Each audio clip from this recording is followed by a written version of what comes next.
이재명 대통령이 의도한 걸까요? 아니면 의도한 건 아니지만 우리들이 보기에 그렇게 느껴지는 걸까요? 김민석 총리가 오늘 지방선거가 끝나면 사의를 표명할 것으로 전망되고 있었죠? 이미 보도도 그렇게 나왔었는데 이재명 대통령의 어제 국무회의를 보면 뭔가 이상합니다. 곧 그만둘 사람에게 무언가를 지시하기도 하고 앞에서 총리 덕에 무언가를 했다는 식으로 보고하자 이재명 대통령은 오히려 이걸 질타합니다. 마치 저 곧 그만둡니다라는 말에 그래서 어쩌라고라는 식으로 받아치는 듯한 모양새였습니다. 사실 이재명 대통령은 우리들보다 더 많은 걸 알고 있을 겁니다. 실무에 뛰어날 뿐 아니라 사회생활 능력도 만렙에 가까운 사람이기 때문에 그리고 본인을 비판하는 댓글들까지 모두 찾아보는 사람이 이재명 대통령이기 때문에 김민석을 둘러싼 의혹과 논란 그리고 최근 김용남을 중심으로 제기되는 문제들을 모를 리가 없습니다. 그래서 그런지 유독 어제 국무회의에선 김민석 총리를 매기는 듯한 내용 그리고 대부업 관련 질타가 길게 있었습니다. 우선 제가 재밌게 보면서도 한편으로는 씁쓸했던 내용이 하나 있습니다. 수십 년간 새만금 관련 개발은 사실상 제자리 걸음이고 이런 와중에 별다른 성과도 내지 못한 김관영은 해당 행위까지 하며 무소속으로 민주당을 위협하고 있죠. 여기에 친석계라 불리는 유박 세력들까지 붙어있는데 이재명 대통령의 발언이 의미심장합니다. 새만금 관련해서 총리 덕에 성과를 냈다는 말이 나오자마자 이재명 대통령은 이에 대해 질타합니다. 그 장면 함께 보겠습니다. AI 소시티를 조성하는 등 미래 산업의 생태계를 조성한다는 내용입니다.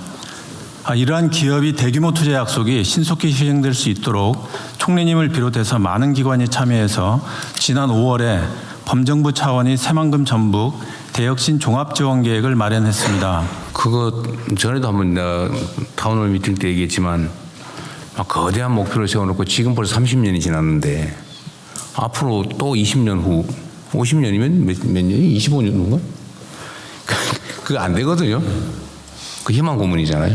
그래서 실현 가능한 때까지 정확하게 한정을 하고 거기에 또 집중 투자해서 좀 실현을 해야지. 그림만 잔뜩 맨날 그리고 이 대통령 선거 할 때마다 맨날 이것 때문에 논쟁이 나고 그렇게 세월 보내지 않았으면 좋겠고요. 가능한 범위 내에서 실현 가능한 범위 내에서 확실하게 계획해서 신속하게 좀 하면 좋겠고. 너무 공교롭지 않나요? 총리 덕에 이뤄냈다는 보고 내용 뒤에 이재명 대통령은 꽤 긴 시간 동안 새만금과 전북 정치권 관련 비판을 합니다. 이재명 대통령이 의도한 게 아니라 해도 대부분의 보는 사람들이 이렇게 느끼고 있다는 건 문제가 있다는 거죠. 김민석 총리가 본인 일을 잘했다면 이렇게 당원들의 의심과 비판도 안 받았을 겁니다. 그런데 공교롭게도 지금까지 모든 분열의 중심에 이현주가 있었고 그러한 이현주와 밀양 문자를 주고받은 것으로 의심되는 게 김민석 총리인데 하필이면 이현주의 오른팔 강득구도 김민석 총리한테 보내는 문자인 것 같은 내용을 페이스북에 올렸다가 돌연 삭제하기도 했습니다.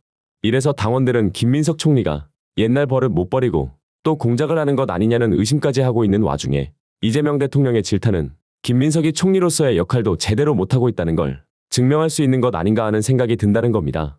그런데 의미심장한 건 이뿐만이 아니었습니다. 이날 이재명 대통령은 대부업 관련해서도 굉장히 길게 질타했습니다.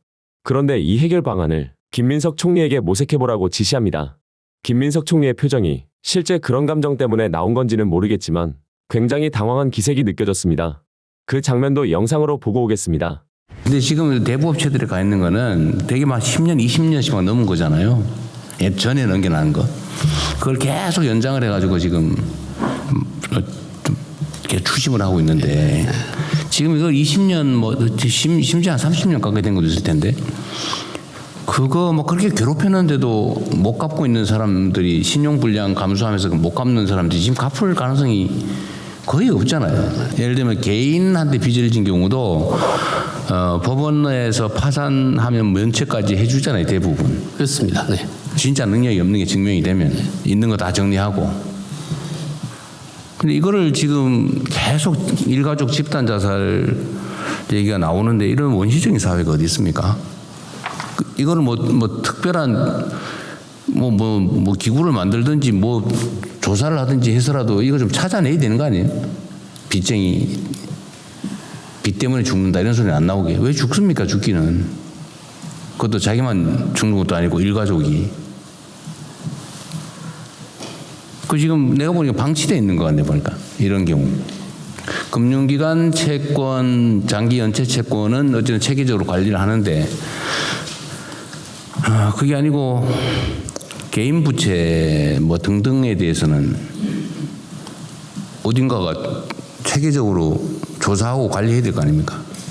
이게 엄청난 사회적인 문제인데. 이거는 우리 총리께서 한번 챙겨보실래요? 시스템을 좀 만들든지. 현실적으로는 금융위하고 해야 될 것 같은데 금융위하고 상의를 좀 해서 안을 짜보겠습니다. 참 공교롭습니다. 대부업 관련 내용이라 그런지 김용남이 떠오르기도 하는데 분명 기사에는 김민석이 곧 사의를 표명할 거라고 나왔습니다. 그리고 모두가 예상하던 수순입니다. 그런데 이재명 대통령은 김민석 총리에게 방안을 모색해보라고 지시합니다. 그것도 대부업 관련 문제를 해결하라는 건데 의도된 걸까요? 굉장히 의미심장하게 해석할 수 있는 부분이었다고 보는데요. 확대 해석일 수도 있겠지만 그런 생각도 듭니다. 만약 김민석 총리가 사의를 표명했는데 이재명 대통령이 사표 수리를 하지 않는다면 어떻게 되는 걸까요? 저는 최근 유박들을 중심으로 벌어지고 있는 분열을 보면서 그런 생각도 했습니다. 이재명 대통령이 김민석, 정성호, 윤호중을 청와대에 묶어둔 덕에 민주당이 그나마 앞으로 나아갈 수 있는 것 아닌가 하는 생각이었습니다. 지금도 정청래 대표는 외로운 싸움을 하고 있습니다. 법사위원장 때부터 지금까지 사법개혁을 성과로 만들어내고 검찰개혁도 이재명 대통령과 함께 제대로 된 최종안을 만들어가는 사람도 정청래 대표입니다. 심지어 1인 1표제를 정청래 대표가 정착시킨 덕에 유박 세력들이 판을 쳐도 당원들이 알아서 걸러낼 수 있게 된 겁니다. 그래서 정청래 대표도 굉장히 외로운 싸움을 하고는 있지만 당원들만 믿고 이런 일들을 묵묵히 추진해 나가는 것이라고 볼 수 있습니다. 그런데 만약 당내에 김민석, 정성호, 윤호중까지 있었다면 정청래 대표가 이 모든 걸 수행할 수 있었을지도 의문이라는 겁니다.